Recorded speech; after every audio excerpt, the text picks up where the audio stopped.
এই গরমের দিনে ঠান্ডা ঠান্ডা যদি কোনো শরবত খুব কম সময়ে বাড়িতে বানিয়ে নেওয়া যায়, তার থেকে ভালো কিছু আর হয় না।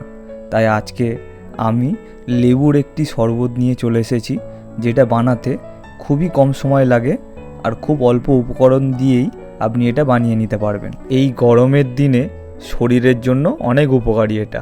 চলুন বানিয়ে নেওয়া যাক। একটা মিক্সিং জার নিয়ে নিয়েছি, তাতে 1/2 ইঞ্চি পরিমাণ আদা, বেশ কিছুটা পুদিনা পাতা, 5 টেবিল চামচ পরিমাণ চিনি, 1 চা চামচ পরিমাণ বিট লবণ। আপনি এখানে এমনি লবণও ব্যবহার করতে পারেন। 1/4 চা চামচ পরিমাণ গোলমরিচ গুঁড়ো আর 3টে লেবু নিয়ে নিয়েছি। লেবুর রসগুলো এতে খুব ভালোভাবে দিয়ে দেবো নিগড়ে। পুদিনা পাতা আপনি চাইলে নাও ব্যবহার করতে পারেন, তবে এটা বাজারে এখন সহজেই পাওয়া যায়। এখানে 500 ml পরিমাণ জল দিয়ে দিলাম। জলটা ফ্রিজের ঠান্ডা জল হতে হবে। এবারে খুব ভালো একটা পেস্ট বানিয়ে নেব।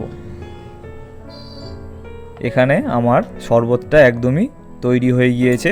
এবার এটাকে একটু ছেঁকে নেব, কারণ এতে অনেক আদা বা অনেক কিছু থেকে যায়, যেগুলো গালে পড়লে অনেক বাজে খেতে লাগবে, তাই এটা ছেঁকে অবশ্যই নিতে হবে।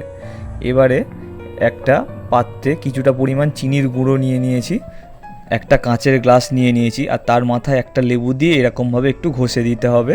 তারপরে চিনির গুঁড়োর সাথে এরকমভাবে ঘুরিয়ে একটু সেটা গ্লাসের মাথায় লাগিয়ে নিতে হবে। এটা আপনি চাইলে নাও করতে পারেন, তবে শরবতটা যদি এইভাবে তৈরি করা যায়, এর টেস্ট অসাধারণ হয়ে যায়।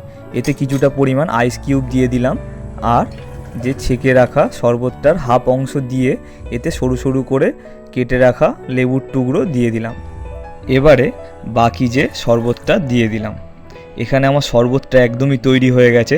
আপনার কাছে আমার এটাই অনুরোধ রইল, আপনি এটা অবশ্যই বাড়িতে একবার বানাবেন। আর এর উপরে আমি একটু পুদিনা পাতা দিয়ে দিলাম একটু সাজানোর জন্য। ভিডিওটি একটু হলেও ভালো লেগে থাকলে দয়া করে একটা লাইক দেবেন। আপনার একটা লাইক আমার কাছে অনেক অনেক মূল্যবান। চ্যানেলে নতুন হলে অবশ্যই সাবস্ক্রাইব করবেন, কারণ আমি এরকম রেসিপি প্রতিনিয়ত সহজ বাংলা ভাষায় নিয়ে আসি। কমেন্ট করে আপনার মূল্যবান মতামতটি জানাতে একদমই ভুলবেন না।